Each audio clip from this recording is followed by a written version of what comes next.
La invasión a Afganistán es un suceso muy complicado de entender por la historia que arrastra el país. La invasión de Afganistán surge por la idea de que es un territorio que mantiene a grupos terroristas como Al-Qaeda, el cual amenazó la potencia hegemónica con un ataque terrorista, la cual quedaría marcada en el 11 de septiembre de 2001. En años anteriores al ataque, Afganistán luchaba por liberarse de los soviéticos, lo que le permitió a Estados Unidos apoyar a la resistencia, otorgándoles armamento y entrenamiento, terminando de esa forma su participación indirecta en la región, y con el final de esa guerra, Osama Bin Laden surge como líder árabe. Tras verse involucrado como el principal creador de Al-Qaeda, se vinculó directamente como el dirigente del atentado a las Torres Gemelas, marcando desde ese momento al grupo como un grupo terrorista a nivel internacional, el cual atentaba contra la paz y la seguridad internacional. Estados Unidos, eufórico, llama a su nación y a las demás naciones a luchar contra el terrorismo, por lo que crea la Operación Libertad Duradera con el objetivo de entrar a Afganistán y lograr la captura de Osama Bin Laden, para terminar con el grupo terrorista. Estados Unidos logró convencer y obtener el apoyo de la ONU, Inglaterra, Países Bajos, Francia, España e Italia. Se trata de una respuesta al ataque terrorista en un ejercicio de legítima defensa, que cuenta con el apoyo de la comunidad internacional y de sus instituciones. Como ustedes saben, España, desde el comienzo de esta crisis, ha manifestado su completa solidaridad y apoyo. Ello se ha manifestado en términos de nuestra relación bilateral con los Estados Unidos, facilitando apoyo logístico y facilitando también el uso de instalaciones militares. Con el gran convencimiento, Estados Unidos logró entrar a Afganistán desde el norte el 7 de octubre del 2001. Las tropas británicas se unieron al apoyar al ejército estadounidense con la Operación Herrick, donde se apoyaron con el artículo 51 de la Carta de las Naciones Unidas, que invoca al derecho de la legítima defensa. Estados Unidos con esto pretendía llevar a juicio a Osama y a otros dirigentes de Al-Qaeda. Desde este momento surgen los bombardeos aéreos por parte de la coalición y por parte de los aliados. La Operación de Libertad Duradera se extendió con el objeto de terminar con los talibanes, y el Estado afgano sufrió pérdida desde el principio en la parte de su defensa antiaérea y de sus pistas de aterrizaje, como también de su comunicación, que afectó a su ejército con el tema de organización de sus operaciones militares. Soy el hombre de la casa. Nunca olvidaré cuando un día que no tenía trabajo, regresé y no había comida. Mis hermanos y mi madre no tenían que comer y se fueron a dormir con hambre. El 57% de la población de Afganistán es menor de 25 años. La mayoría de ellos nació y creció durante la guerra, sin educación ni conocimientos. Hace un año mi padre fue asesinado. Él trabajaba con la policía y murió durante una explosión. Por eso ahora debo trabajar muy duro. Con suerte gano $1 al día. A veces otros niños también me pegan porque dicen que también quieren lavar los mismos coches. 6 millones de niños en Afganistán corren riesgo de sufrir abusos sexuales, violencia o trabajo pesado. Mientras se haga tan poco para los menores en Afganistán, las posibilidades de que las futuras generaciones del país prosperen en la vida serán mínimas. Las tropas norteamericanas bombardearon puntos talibanes y tras el ataque a las fuerzas terrestres talibanas, los rebeldes de la alianza pidieron avanzar sobre Kabul. El 9 de noviembre surge la batalla de Mazar-e-Sharif. Kabul fue tomado por la Alianza del Norte, con lo que se marcó el final del gobierno talibán y sube al poder Hamid Karzai, nuevo gobernante de Afganistán. La guerra contra el gobierno talibán y Al-Qaeda ha sido una de las más caras para Estados Unidos en la actualidad, por el gran número de bajas de su milicia y por la gran inversión económica. El secretario de Defensa de Estados Unidos. Y son datos opuestos difíciles de contrastar. El Pentágono además ofrece mucha menos información que en otros conflictos. Apenas unas imágenes que muestran el antes y el después de algunos de los lugares bombardeados.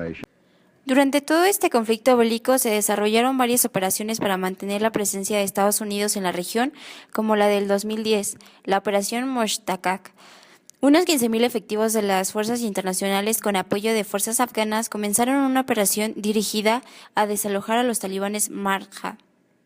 En 2014 se logra un tratado bilateral de seguridad, donde Barack Obama afirmó que la presencia militar estadounidense sería reducida a la mitad al concluir 2015. A partir de comienzos del 2015, las tropas estadounidenses habían hacerse cargo de 2 misiones: la operación antiterroristas contra los restos de Al-Qaeda y el entrenamiento de las fuerzas afganas. 2015, tras el fin oficial de las operaciones de combate, Obama anunció un ritmo de retiro de los soldados estadounidenses. El 15 de octubre, el presidente decidió mantener varios miles de soldados en Afganistán después de 2016, concluyendo que Afganistán aún no es capaz de mantener controlado a su estado. Ante la expansión del conflicto, Estados Unidos se había comprometido a retirar sus tropas, pero hasta la fecha este tema ha quedado inconcluso.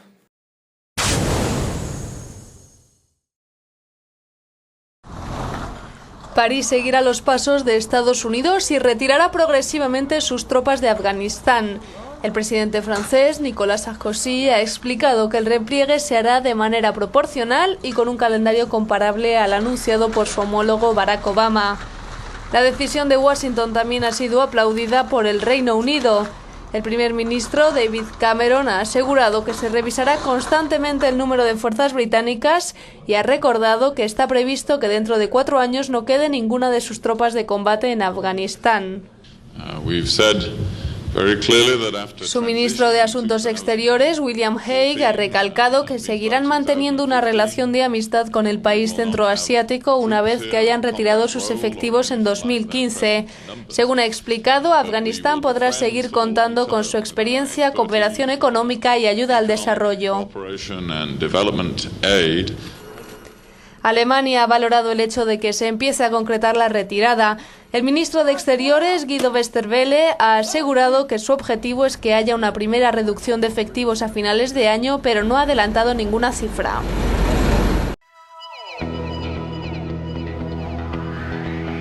En 1990 se inició con una oferta petrolera que superaba la demanda a los países productores tradicionales de petróleo, por lo que decidieron aumentar sus extracciones. Los países de la OPEC se ven obligados a una baja en la producción para que su precio se incrementara. Sin embargo, el incumplimiento de Arabia Saudita, Kuwait y Emiratos Árabes Unidos de reducir su producción a niveles acordados provocaría que la economía y la deuda de Irak se deteriorara más de lo que ya estaba tras la guerra contra Irak. La justificación para invadir Kuwait fue, por supuesto, que este país era un estado artificial creado por el imperialismo occidental, en concreto por los británicos, y que históricamente había formado parte de la provincia otomana que se había convertido en Irak. Saddam tenía muy buenas razones para invadir Kuwait y las comunicó a sus hermanos árabes. La principal era la noble razón de liberarse de Occidente.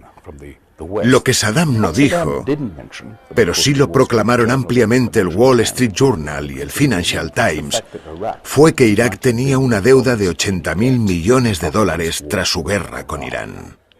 Tras pasar una reunión diplomática en donde Irak exige la reducción de su deuda contraída con las monarquías petroleras, acusaba a Kuwait de que atentaba contra su economía al no reducir la producción, provocaría la caída del precio del petróleo y de robar 2.400 millones de dólares por la extracción de crudo de algunos pozos fronterizos. La invasión tenía como objetivo controlar la oficina de inversiones kuwaití y de esta forma reducir su deuda externa a la mitad, pues creía que el mundo árabe no lo condenaría por borrar una frontera artificial trazada por el colonialismo europeo. El problema fue que supuestamente, según Saddam, Kuwait producía demasiado petróleo, más del permitido por la OPEP, inundando así el mercado y haciendo disminuir el precio global. Los economistas de Saddam calcularon que cada dólar de menos en el precio del barril de petróleo reducía los beneficios de exportación de Irak en $1.000 millones al año. Desde el punto de vista financiero, Irak quería hacerse con Kuwait para poder controlar la producción petrolífera de este país y así mantener el nivel de producción bajo y el precio alto. Cuanto más alto fuera el precio del crudo, más dinero podía conseguir Saddam Hussein. Tras la invasión, los gobiernos árabes se vincularon más con Estados Unidos, provocando que Irak se encontrara sola. Es por ello que el régimen iraquí propuso la paz a su vecino Irán. Sin embargo, en la reunión de 1990, Saddam Hussein lo que negocia era el abandono de los territorios ocupados por Israel en 1967 y la resolución de la cuestión palestina, temas que no tenían ninguna importancia directa en el gobierno estadounidense. A esto se cuestiona que Estados Unidos no tenía una postura determinada sobre el conflicto entre Kuwait e Irak. Por otro lado, se cree que Hussein interpretó aquella declaración del embajador norteamericano de manera errónea, calificándola como una carta blanca para invadir. Tras esto, la Operación Tormenta del Desierto inicia el 17 de enero de 1991. El objetivo de esta operación era obligar con las tropas multinacionales al ejército invasor de Irak a retirarse de Kuwait. A nivel mundial, la sociedad civil manifestaba su preocupación ante la pérdida de vidas humanas, deterioro de los recursos naturales de la región, daños irreversibles a la ecología mundial por las explosiones, los incendios de pozos petroleros y la destrucción de ciudades consideradas patrimonio cultural de la humanidad. Esta guerra se caracteriza porque los estrategas estadounidenses la ejecutaron con técnicas avanzadas, en donde la tecnología que usó no tenía precedentes en la realización de planes, mapas, el controlamiento de los aviones y misiles, en donde los sistemas de comunicación y navegación eran controlados por satélites y radares. Saddam Hussein decidió la evacuación de Kuwait.